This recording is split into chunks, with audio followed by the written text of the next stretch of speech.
आज की कहानी है भूतिया हवेली का कहर। किसी गांव में एक सुनसान और वीरान हवेली थी, जिसे लोग भूतिया हवेली कहते थे। गांव के लोग मानते थे कि वहां रात में भूतों का डेरा होता है।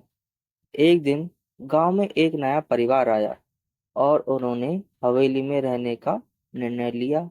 गांव वालों ने उन्हें वहां रहने से मना किया, लेकिन परिवार ने उनकी बातों को अंधविश्वास मानते हुए अनसुना कर दिया।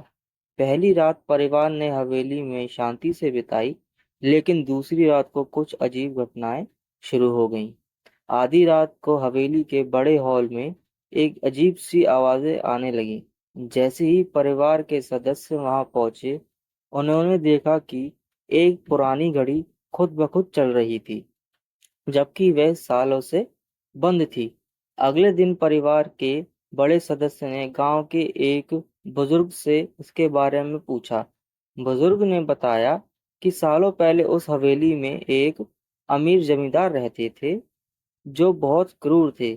उनकी मौत के बाद उनके आत्मा ने उस हवेली को छोड़ने से इनकार कर दिया और तब से वह हवेली भूतिया हो गई।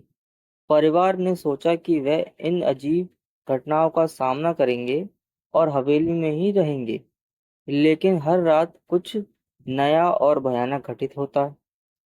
दरवाजे अपने आप खुलते और बंद होते, दीवारों पर अजीब छायाएं दिखती और हवेली में एक डरावना सन्नाटा छाया रहता। एक रात परिवार के छोटे बेटे ने अपनी माँ से कहा कि उसने एक बुजुर्ग आदमी को हवेली के बगीचे में देखा है, जो उन्हें अपने पास बुला रहा था। परिवार ने सोचा कि वह उस आत्मा से बात करें और उसकी शांति के लिए कुछ उपाय करें।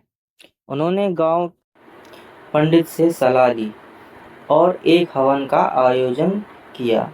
हवन के बाद हवेली की सभी अजीब घटनाएं बंद हो गईं और परिवार ने चैन की सांस ली।